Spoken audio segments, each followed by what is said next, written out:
परवीनजी तायडे जे चेंबूर विधानसभा मतदारसंघामध्ये त्यांनी दिग्गज उमेदवार बच्चू कडू माजी राज्यमंत्री त्यांचा पराभव केलेला आहे.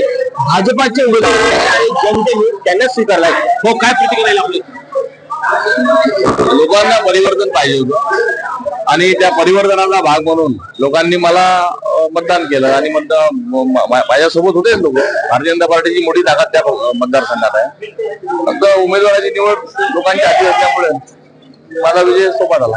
चर्चा बच्चू कडूंची होती, मात्र भाजपाच्या उमेदवार जे आहेत प्रवीण तायडे यांच्या बाजूने मतदारांनी कौल दिला, साथ दिली. कोणते मुद्दे घेऊन मतदारांनी आपल्याला मतदान?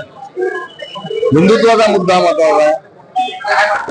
सन्माननीय नरेंद्रजी मोदी यांचं काम आहे देशात आणि सन्माननीय देवेंद्रजी फडणवीस यांनी केलेलं काम आहे, या सरकारने केलेलं काम आहे. लाडली बहीण आहे, शेतकऱ्यांसाठी राबवलेले उपक्रम आहेत, त्यांना मिळालेली वेळोवेळी मदत आहे.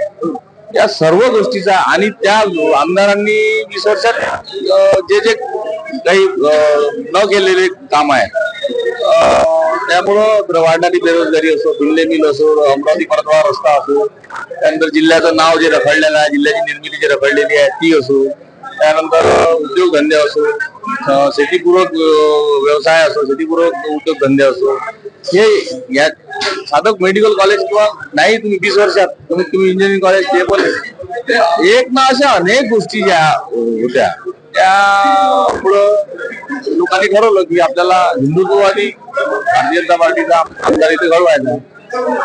आपण आभार मानाल जनतेचं.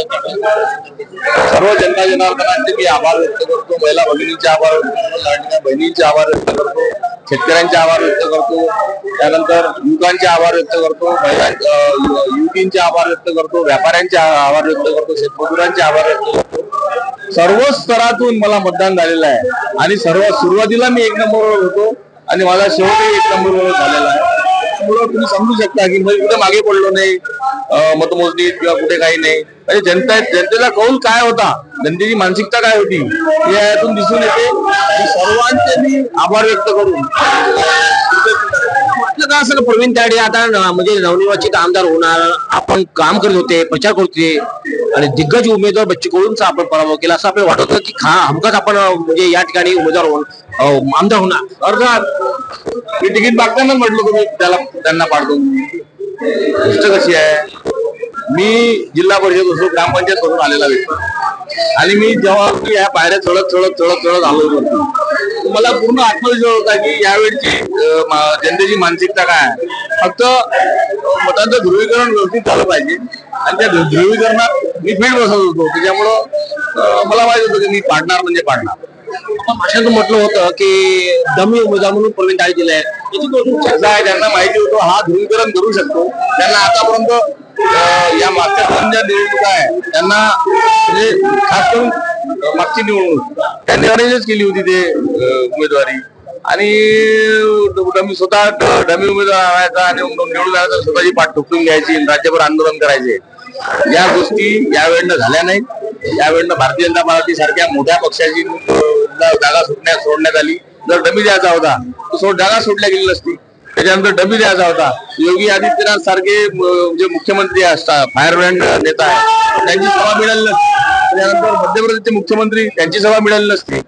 कसं आहे, भारतीय जनता पार्टी कधीच हा डमी उमेदवार हा असा उमेदवार वगैरे कसं काही असं या भानगडीत पडत नाही. मला जर उमेदवारी दिली तर त्या चाचण्यातून पास झाल्यामुळं किंवा माझी योग्यता सिद्ध केली असल्यामुळं मला उमेदवारी मिळाली असं मी म्हणेन. आणि वरिष्ठ काही एवढे हे नाही आहे. यांना काय, यांना त्यांच्या समाजाचं ध्रुवीकरण होऊ नये म्हणून ते मला डमी म्हणतो, ते समाजाचं ध्रुवीकरण होऊ नये म्हणून. आणि ते डमी म्हणजे विजयाची सर्वात मोठी हमी या उक्तीप्रमाणे मी चालत गेलो आणि मी त्यांना सहज पराजित केलं.